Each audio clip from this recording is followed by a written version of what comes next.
even this past year, the impact, right, that we aren't getting clarity and passing our budgets is having on critical things for this nation, including the space enterprise, it's hurting us. And again, it's hurting our competitiveness, it's hurting national security, and we're seeing CRs happen a lot more often. And I think we really need to ask ourselves, again, if we want to see continuity, if we want to make progress on the things that matter, we can't be having that.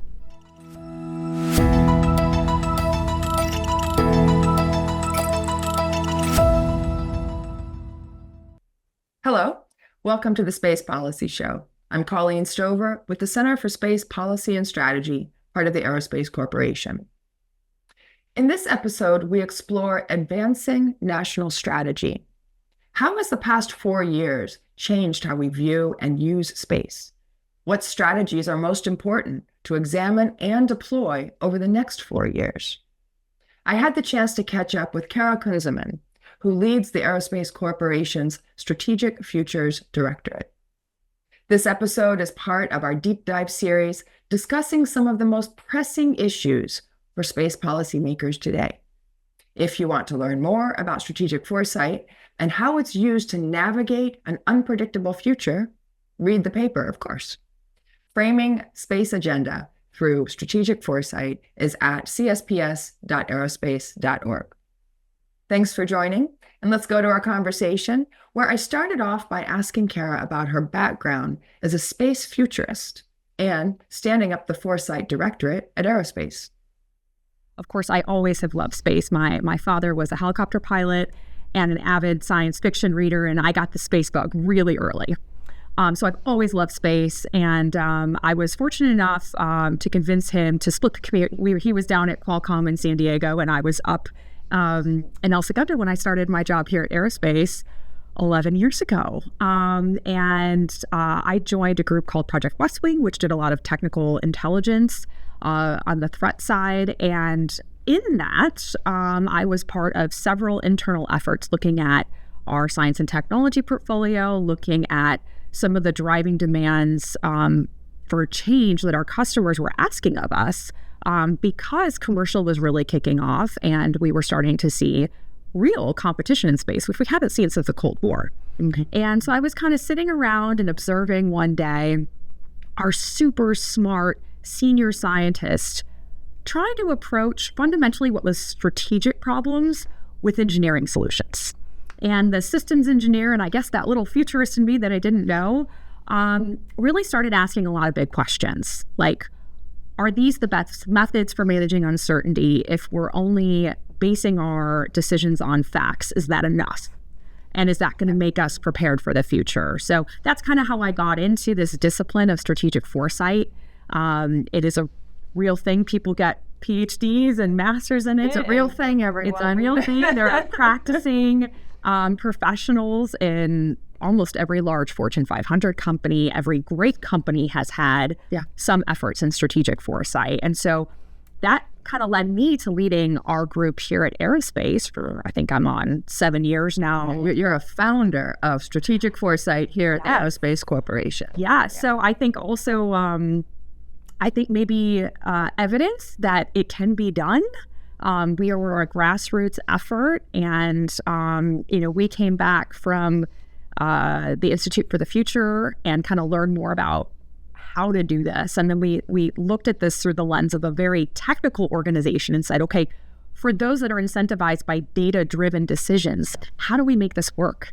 How do we weave in and combine both the rigor and the science and the math with these large-scale managing approaches for uncertainty? And how do you marry those two to strengthen your overall well-being and future-proofing of your organization? So that turned into our directorate, which I now lead. And I have a team of incredibly diverse and amazing individuals that we all kind of collaborate and work together to solve some of the hardest problems for the space enterprise, but also for our country. So it's really exciting. Yeah. So, okay, you mentioned a couple things that I want to pick at. One is for people who don't know. You started mentioning the word uncertainty. You mentioned rigor. You mentioned how to use kind of hard fact-based things to talk about the future. So in a nutshell, for people who don't know, what is strategic foresight? It just, it's a scary word. It doesn't need to be. Honestly, it's just better approaches for managing uncertainty. It's that simple. What do you mean uncertainty? So being able to not have clarity on where the future is actually going to end up. And let me, I guess, pull that thread a little bit more. Why does having a conversation about uncertainty matter right now? We are living in a time where there is incredible complexity. That complexity is largely coming from the fact that we are much more interconnected than ever before, right? We have the internet, we have cell phones, we know things instantaneously, and we get the news instantaneously, right? So we're all just much more connected. We also have technology evolving at rates that we've never seen before in history, combined with, right, changing geopolitical and global power shifts, right? And changing players and our ability to go beyond kind of traditional nation states borders. And all of that is creating, right, this environment of emergent behavior that we can't predict. And so we need better approaches than just drawing a line based on past data to where the future's going. And so that's really why strategic foresight is kind of having another, I would say uptick in curve and interest, because the era that we're living in kind of requires us to have different approaches in the past. Yeah. And I would maybe add the uncertainty and what that does to the human psyche, because people do feel very uncertain, and the way they act with that uncertainty can sway things. Absolutely. I mean, we see, what do you do when you don't know what the weather's like, right? Like, you go outside, you find the micro data point that you can, right, to see like where things are. But if you're going across town, that doesn't necessarily help you, right? You need to be prepared with everything. So I'm not saying, some people got to carry their winter coat, their rain boots. I'm from Chicago originally, so you actually did have to have all those things in your car. But I think this is really about being agile, being ready, thinking ahead for if and when something happens, that you are ready. But also the flip side of when you have factors that you can shape for a more preferred future, that you take the moment of opportunity in the present to help start to see that. Okay, so talking about aerospace then, let's pull in strategic foresight into maybe a little bit of what it does for aerospace in general, for any customers or the U.S. government. But I really want to focus on space policy too. Yeah, well, as I'm sure some of our listeners are aware, we have several publications that I think have helped to demonstrate the value that applying strategic foresight to help evolve some of our clarifying points on key policy questions, but also helping provide new solutions and approaches to policy. So I think it helps address kind of both sides.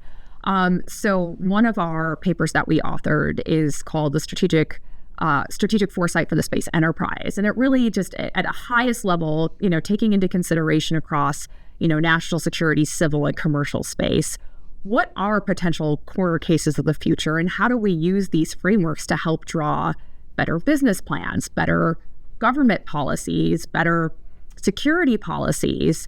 And we have used that framework several times, including helping kind of think through our national cislunar policies. And, it's difficult because some of those markets don't actually exist yet, like they're paper exercises, but there are some scenarios where they could be incredibly beneficial to the American people, to our economy, to national security. And again, the future is made today, and we have to be thinking about more proactive policymaking. I think just that would be a great primer, right? That document would be a great primer for people to be introduced. 7 pages, and there is a picture. You know what I mean? I love it. It's a really high-level introduction, to how this can help. And I think on the point of proactive policymaking, again, traditionally, because particularly for space, the United States has been leading in space for decades. So we haven't necessarily needed super proactive policymaking. Things are changing. things are moving much faster. We have to, I think, change our approaches in the way that we get ahead through policy, that we shape through policy, that we help carve out new opportunities, including markets that don't exist yet. So again, I think that's really difficult to do without the framing of strategic foresight. Yeah. And I'm sure we'll dive into it more, but in terms of like maintaining U.S. leadership in space when you have, when the world is changing, and how to stay at the forefront, but like also bring people along with us, whether it's bringing commercial companies or bringing our allies and partners.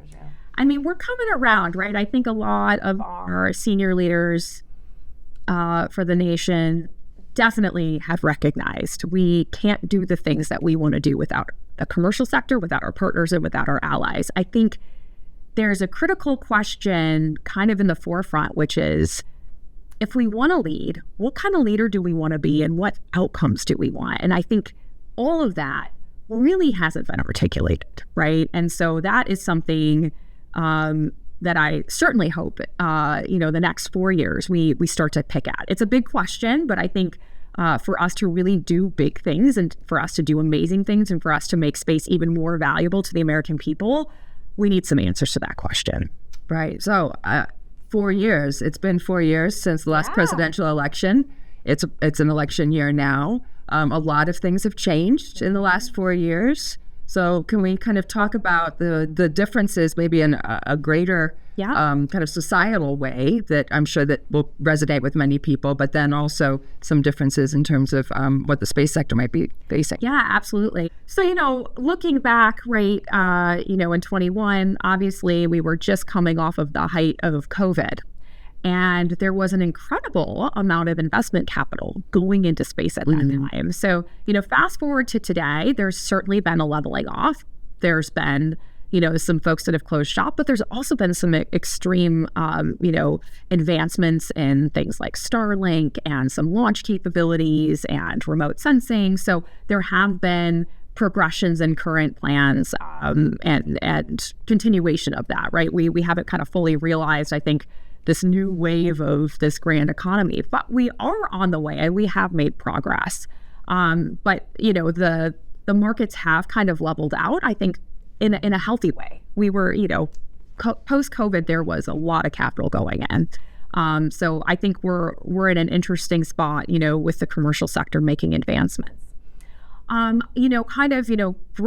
level there, I don't know necessarily that we thought we would be looking at two major regional conflicts simultaneously right now, with in Gaza with Hamas and Israel, and then of course Ukraine and Russia.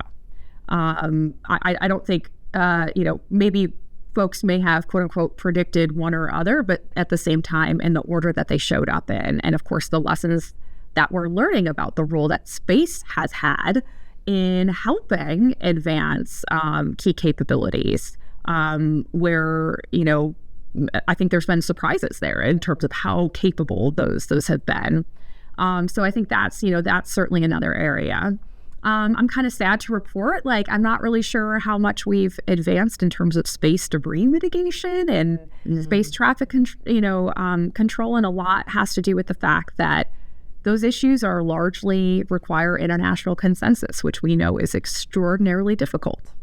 So, we've obviously seen space debris falling from the sky and hitting a house in Florida.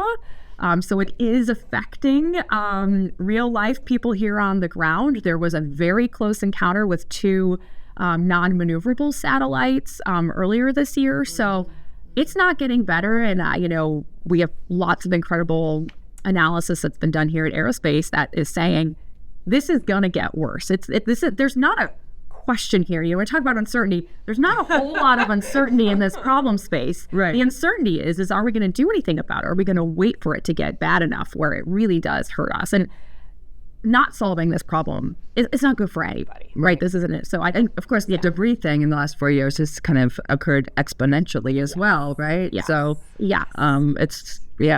So that is maybe one of our, looking at the past 4 years and looking ahead, that's one where we haven't seen as much movement as we probably need, for the space community.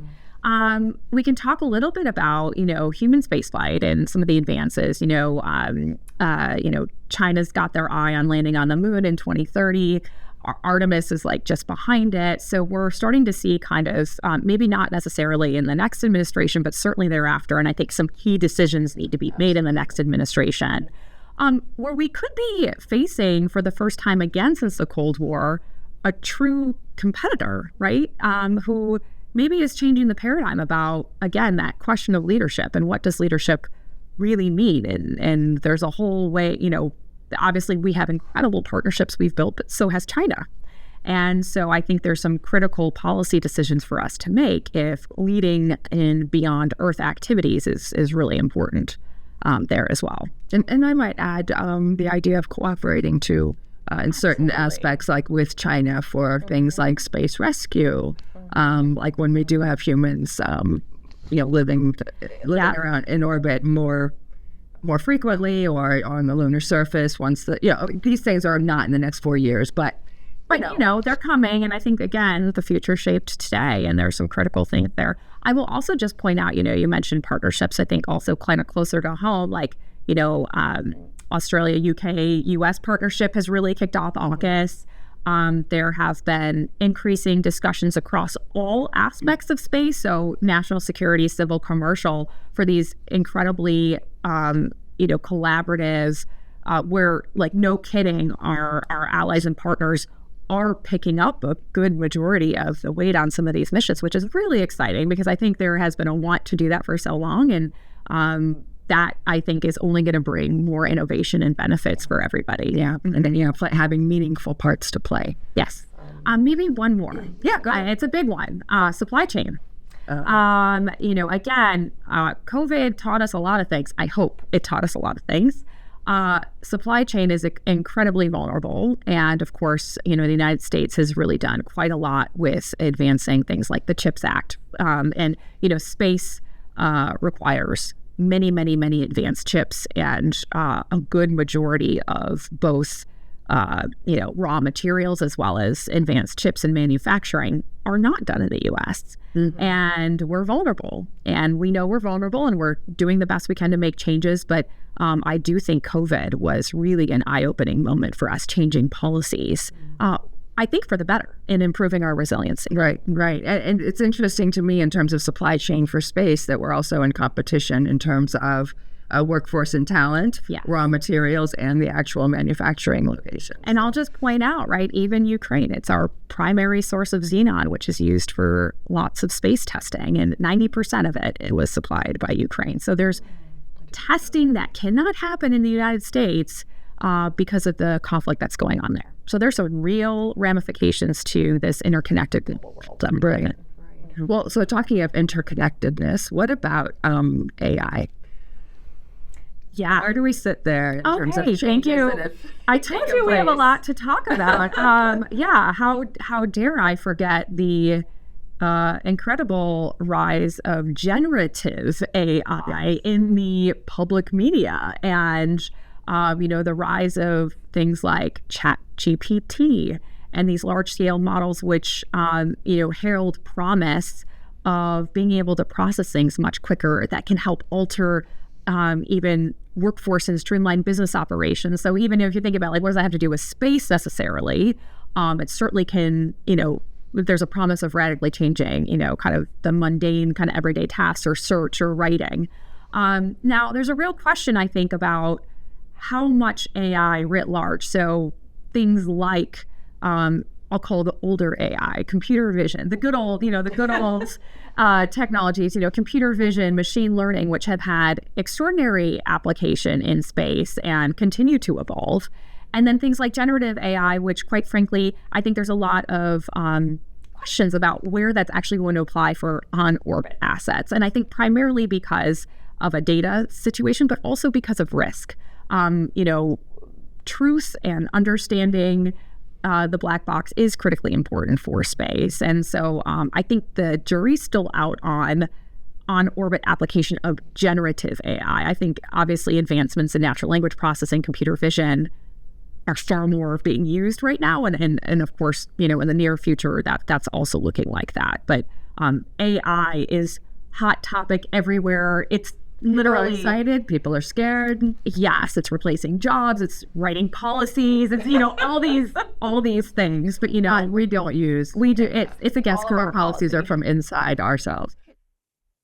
You mentioned a little bit about we haven't really moved forward too much on the debris question because that does involve international coordination and discussion, and that's always it takes longer, but it's a strong way to go forward. But what are some other kind of policy challenges that we haven't really moved on in the last 4 years that are going to end up being a problem?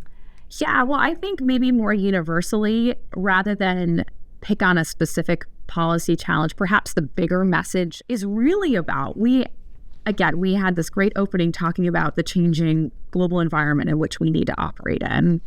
And yet we haven't really updated the mechanisms and approaches and structures across things like acquisition, science and technology development, investing in our people, workforce development, architecting, policy making. We are still, again, largely basing these decisions off of past data, and we largely are reacting to changes that have already happened. And I think that puts us in a position where we are seeing a heightening of a competitive environment. And I mean that both on a business side as well as national security side. And if we want to maintain U.S. leadership, it's going to require us to have different approaches across all those different facets. And so I think managing uncertainty and building these capacities in all of these facets, and that is a challenge, right? We can talk a little bit about, okay, if that's the answer, why haven't we done this yet? And a lot has to do with incentives, right? Our entire Western culture is incentivized all the way from the private sector, focused on quarterly earnings, to on the government side, election cycles, and maybe if we're lucky on the DoD side, we can talk about the FIDEP, which is essentially a time period of 4 + 1 year, so 5 years, in which you can influence programs and budgets and acquisition. That is as close as you can get to influencing the future. That's not very foresighty. No, it is not very foresighty. Technical term foresighty. But you have to actually ask yourselves, if we can't see not only to the horizon, but to the next horizon and work our way backwards, we can't make big muscle movements. So we're basically stuck in evolving approaches. And we all know if we're going to get ahead in the future, evolution isn't going to get us there. Revolution is, right? Revolutionary approaches in architecting and sustainable approaches to space, in workforce development, in leveraging teams and talent, in leveraging technologies like AI and, dare I say, biotech for space. And our thinking is still very much in the comfort of linear era. And it's not necessarily our fault, because that's just, we haven't had a need, like I said, for really forward leaning. I think up until this point, we're starting to wake up. But I will say, I think there is an obligation for us as we look forward, particularly our leaders, to make the changes that are needed in our approaches, because our leadership is at stake. Right. The U.S. leadership. Right? Absolutely. It seems quite natural to me for humans to be looking to what the next reward is, and if that reward is a quarterly earnings or being reelected. To me, that's quite natural. But you're talking about that long-term vision and everyone being invested in it in the same or similar way. Absolutely. Yeah. And this touches a lot of hairball things like acquisition.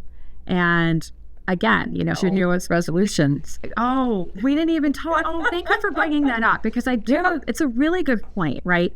Even this past year, the impact, right, that we aren't getting clarity and passing our budgets is having on critical things for this nation, including the space enterprise, it's hurting us. And again, it's hurting our competitiveness, it's hurting national security, and we're seeing CRs happen a lot more often.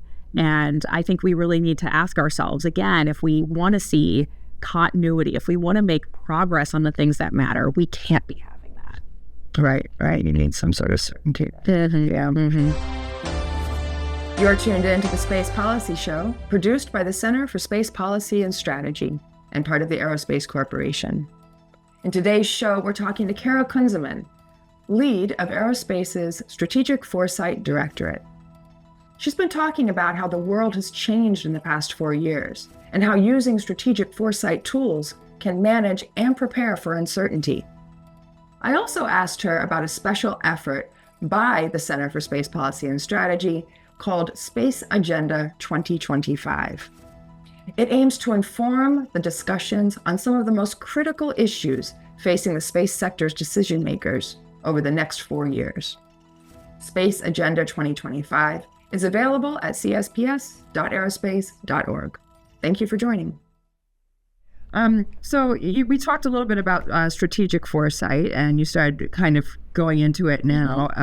In terms of how you approach, we've talked big picture stuff. We've not just space sector, but national and international. But looking through all of that, through that kind of strategic foresight lens, how do you approach this? How do you start breaking things down? I mean, you mentioned uncertainty and looking into that kind of deep future, but we don't know what surprises to have. We don't know what's going to happen if some other country is going to be invaded in the next 3 months, or how do you work that?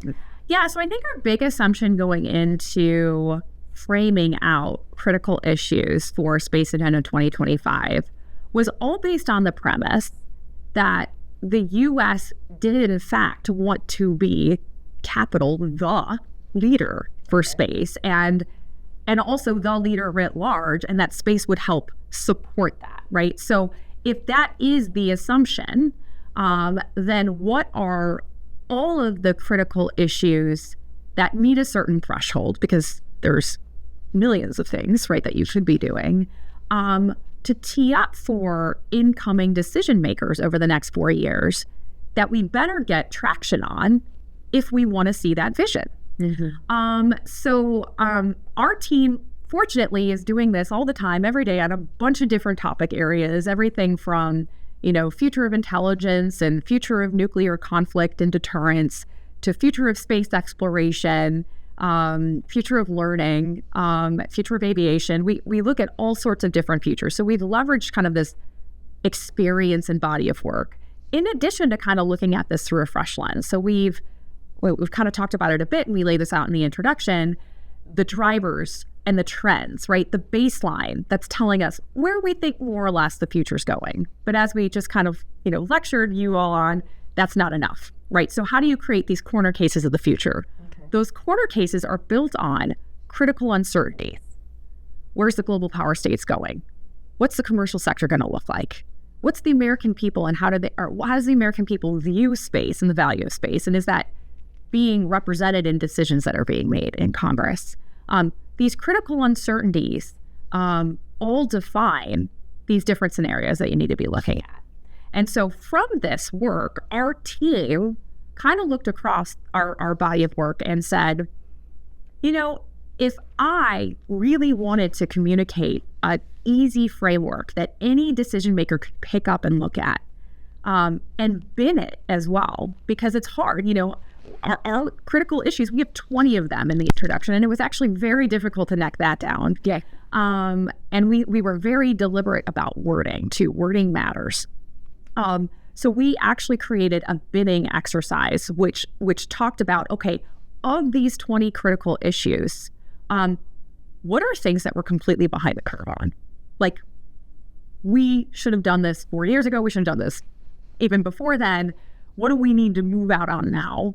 Versus what are emerging and urgent issues that are just on the cusp of needing some real meat behind on policy decisions? And then what are critical areas of seeding the future that we keep kicking the can down the road, but that honestly, we need to really get some legwork in now. So we binned our 20 issues across those 3 areas. And then we also had kind of themes, right? So we were trying to make this digestible. So we binned those areas by 3 critical themes. The first was strengthening leadership and competitiveness. I wrote them down so we can. Perfect. Yes, as well. Yeah. Go ahead. And we've already how many times have we talked about leadership and competitiveness? I mean, that is the core kind of thrust of, I think, a lot of the areas in which we need to move forward as a country. Catalyzing commercial space. So we've, at a national level, have talked about how critical commercial space is, but what are we doing to ignite it where we have markets that don't exist yet, but that we can help jumpstart it and create sustainable and viable business models that are bringing value back to the American people. And then charting future value. So value that expands far beyond monetary value, but, prestige, inspiration, education, like how are we inspiring the future generations? So these are the three kind of categories in which we laid in these issues, and then we bin them by basically a priorities list. Like, if somebody's going to pick this up, well, where do I start? Well, you start at the thing you're way behind on, and then you work your way forward. I just urge everybody not to stop at emerging and urgent. Like, we also need to be seeding the future today. And that's why, and we were very careful about, selecting what we thought was most critically important because there are lots of issues. And I'll make one other comment here in that, as you can imagine, CSPS has a huge library of incredible deep dive studies on a whole variety of space topics. And so when and where it made sense, not only do we call out the incredible papers that we've written for Space Agenda dedicated to this, we've also called out and linked all of our previous work in case people are interested in going and doing deeper dives. So it's really kind of like this holistic look at these critical issues over the next 4 years and tying in the entire body of CSPS work together. Wow, it sounds like a great exercise you had with your team in terms of... We drink a lot of coffee to make this happen. Yes. So, Kara, we've been talking about the Space Agenda 2025 volume that CSPS is putting out. You've talked about how they're binned and kind of levels of urgency. You've talked about how they've been grouped into 3 different kind of categories in terms of, I've got this written down. Hold on. I told you I had it written down. Strengthening leadership and competitiveness, which is really the kind of top of the assumption, right? That the assumption that the U.S. wants to be the capital T leader. Catalyzing commercial space and charting the future. So I wanted to talk about the bins, though, that kind of the urgency, the levels of urgency. I noticed in the middle of this really great graphic that your team has put out. Another picture. Yeah, shout out to Will Vasquez, who also did our Pathfinder's Guide to the Space Enterprise, which is a little nod to Hitchhiker's Guide, and it's just this like beautiful visual. So we used him again for this. So get excited. It's really cool. Yeah. And the Pathfinder's one is interactive. Yes, so that's kind of fun. But there was one that you've rated, the leveraging space for national prosperity. And that is like in the middle of being very, very much behind the curve. Yeah. So as I mentioned, strategic foresight as a discipline is very collaborative, right? So there was a lot of discussion with our internal team as well as some experts, and we kept coming back to this core question about, is space still a stovepipe with respect to how government manages it as well as how society views it? And the communication about what space can and is currently bringing to society for its broader prosperity. When we talk about prosperity, we're talking constitutional definitions, right? So, both abundance in terms of, jobs and wealth and economy, but also happiness and well-being and all those other things. And think about how space connects us. And, we wouldn't even have cell phones if it weren't for the space industry in Silicon Valley that helped kickstart that. So this kind of honestly huge divide between what national security and civil space largely recognize as critically important at a national level, but a complete disconnect from society on what space is doing for us now, but also the promise of what it could do for us in the future, all the way from improving agricultural approaches and eliminating food scarcity and providing clean drinking water through its solutions, space-based solar power and clean energy, providing data. We wouldn't even know we were having climate issues without space. And I think it's really interesting that a lot of people are calling for, why are we investing in space when we have all these problems on Earth? It's like, I don't think we can solve these problems on Earth without space, right? But there's just this divide. And I think largely, again, because space has, since the Cold War, been largely kind of secretive or elitist or just for the technical folks. And that has completely changed. And the communication to the American people, I think, needs to change along with it. And there's amazing programs. And I mean, NASA does incredible outreach programs, but we need, Everyone knows about NASA. oh my God, when was the last time you saw a NASA t-shirt? I see them like at least every weekend. And I tell people all the time, GPS is actually a U.S. government system, military system originally, and they are always shocked. Yes. This is, available to the public now. Yes, absolutely. So I think there needs to be, crisper communication on how space is vital to our national security, to our economic prosperity, to advancing critical challenges and technologies that will help us solve some of our hardest problems. Space could be something that uplifts us and helps advance our leadership if we let it be. But right now, I think we're really inhibited by a lot of the kind of traditional historical stovepipes in which we've been. Okay. I'm glad that you did give a shout out to things beyond just GPS. And how do you think you get your Amazon package? Because that seems to be what people kind of go to in terms of, this is how you shop, this is how you map, to your favorite restaurant. But space gives us other things in sectors like agriculture. And if you eat, if you take medicine, if you text your mom, you're using space. It's that simple. And I think people may nod their head and say, but I don't think they understand just how much it's integrated in everything that we have here.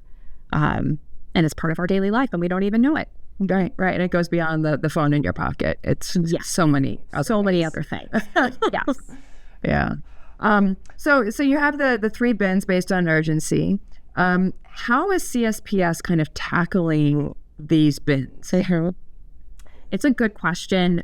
We have 14 papers within the Space Agenda 2025 that are brand new, right? So that's just incredible to think about, that you're getting 14 new deep dive studies on these critical areas. I can't go through all of them. We don't have enough time. But you know where to find it on our website. Yes, exactly. More to come, and definitely encourage you to explore there. I'll just hit on a couple of, I think, high-level places where I'm really impressed with the work that we've done. I think first and foremost, it's kind of what we were talking about before. How do we contextualize the future value of space to the American people? And particularly, how do we help the private sector get to a point where it's really creating a viable economic marketplace that is starting to deliver these values, even at a greater scale? Supply chain resiliency. We have a paper kind of dedicated to that, and thinking about, again, as we're using commercial post-COVID, witnessing two simultaneous regional conflicts. Maybe there will be more in the next 4 years. I hope not. But thinking about, how do we build supply chain resiliency?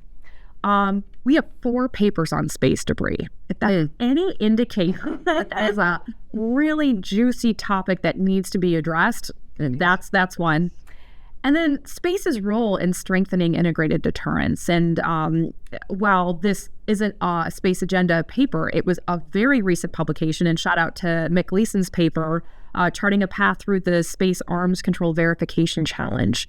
And all of these, I think, are critical issues, and they highlight both the breadth and depth of aerospace as a subject matter expert across the space enterprise, and have really meaty policy, I think, articles to tee up.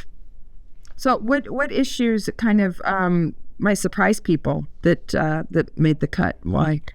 Yeah, well, there were several. I think maybe one that I want to specifically speak about is the criticality of investing in how to inspire our future generation through the use of space.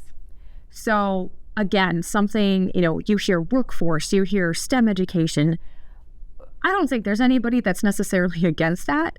But if you actually look about where people spend their time and their energy, that usually falls to the bottom, only because it's longer view, right? It's longer out there. It's not the pressing issue. And interestingly enough, kind of comparing and contrasting where we were in 21 versus, in 2025 with the space agenda, there has been an incredible downturn in employee engagement writ large, not just in the space industry, like writ large across America. Our youth is more disengaged about the future. They're scared of the future. And why wouldn't they be when you see all these crazy things about how general AI is going to take their jobs and climate change is, going to ruin how they live their lives? They're not leaning into the future with hope and energy and agency that they can actually shape the future that they want. And so we decided that all signs were pointing to this being a really critical area that policymakers need to find ways to seed investments in leveraging space. Space is providing a very unique opportunity to help re-energize particularly our youth, but our broader workforce and our broader society. And so that may be one where it's like, why would that make the cut for an incoming administration? But actually, I think all the signs are pointing we have this great opportunity for space to help jumpstart and ignite inspiration and exploration in Americans. Okay, so we're going to kind of going out a bit further. You're wearing your futurist hat. What happens? What with the space sector? What would space look like if we don't start kind of addressing some of these? Or if we even maybe let's start positive. If we do start addressing some of these, what could space look like in the future? Yeah, well, I think we talked a lot about a wide range of what I'll say opportunities, right? Challenges and opportunities, two sides of the same coin. So opportunities for us to leverage pharmaceutical advancements and, different ways of growing crops that, may be able to relieve some food scarcity or environmental impacts, or modeling and simulation that might be able to help us cut down on really expensive or long-term testing so we can rapidly produce things faster. There's just such an immense, I think, plethora we're on the verge of potentially a revolution in capability and economics in people who can actually experience space firsthand, which is super exciting.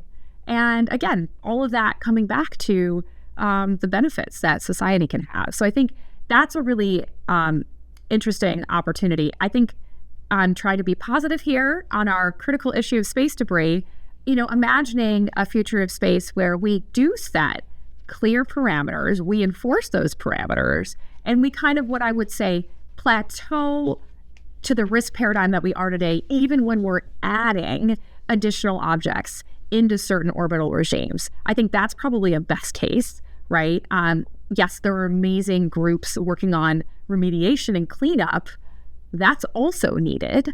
But I think our best hope is that we swiftly and effectively get some policies in place and some international agreements in place that make sure that we're not continuing to create a more messy orbital regime so we can all use it. Right. And of course, that's, we've leaned into normative behavior and creating norms about operations in space and stuff. But I have heard more and more chatter of people talking about we need to start getting some hard rules and international agreements in terms of treaties, even if they're bilaterals or something. And then you mentioned it briefly, but then how do you enforce it? Yeah. Who is that enforcing body? And these are all questions that need to be worked out. Okay, so are there any other things that we didn't hit on? I'm looking through the list of questions I wanted to ask you, and I know we're kind of running out of time now, but do you think that there's a policy area that might be like our biggest future regret if we don't really address it? I'm kind of going back to that 4-year period. What would that be if you had to choose something? I mean, we certainly kind of hit this home at the very end of the introduction, and I have been kind of championing this across all fronts. We have another kind of initiative within my team at the center called Project North Star, and there's a paper on our website if you want to dive deeper in that. But that really is, again, addressing the fact that we have not upgraded our national capacities for managing uncertainty. So kind of pulling that thread, right? We have to first identify as a country what we want. And then I think that second piece, how is space going to serve that? And we really do need to put down on paper and articulate what is our national long-term vision for space writ large across the space enterprise, not just national security, not just human spaceflight, for everybody. How is space going to serve the American people and its vision for what it wants for the future? And I think, honestly, the times should be pretty evident that we need this. But for those that might push back, and I've heard this and in some places, Americans are not strategically oriented. We have always gone up by our bootstraps and figured it out along the way. I think that works, and I think it's necessary. MacGyvering is also necessary. But I truly believe that any large thing, any large transformation, any big idea requires forethought, requires foresight, requires intent and leadership and vision. You go read our Constitution, you look at how our founding fathers were thinking about the future literally centuries in advance. Mm-hmm. And you can't tell me that it hasn't served us well. So I think, are there great things happening in space? Absolutely. Do we live in a turbulent time that requires us to be more vigilant, to provide more resilient approaches, to help advance more opportunities for Americans? I think yes. And I think the only way to do that is to articulate a national vision and to help put some meat on the bones for executing that. A national vision that we all agree on? That's going to be hard. I don't think you have to necessarily all agree. Even in Project North Star, we did this activity and we had people from all facets of the United States, different ideologies. And to be honest, if you look out far enough in the future, there's actually quite a lot of agreement. At least, perspective agreement on possible North Star visions. Mm-hmm. And starting to build those conversations and empathy so that we can get alignment. Because if we don't, then what are we serving? We're serving the near term. We're serving stovepipes, and we're certainly not going to change and transform in the way that I think we need to if, again, we want to be the leader. The with a capital T. It's a question. Mm-hmm. Well, thank you very much, Kara, for being here today. I really enjoyed the conversation. I had so much fun in our discussion, and I had a blast with our team in working Space Agenda 25. Remember, you can read more about the framework for tackling a variety of space issues in the U.S. over the next several years at csps.aerospace.org. You will also find other research on these issues in Space Agenda 2025, a compendium of policy papers that aim to highlight and provide insights into some of the major space challenges today. All of our shows are available on YouTube or wherever you get podcasts, and please follow us on LinkedIn. Shout out to James Liggins, our technical director, and thank you everyone for joining the Deep Dive series.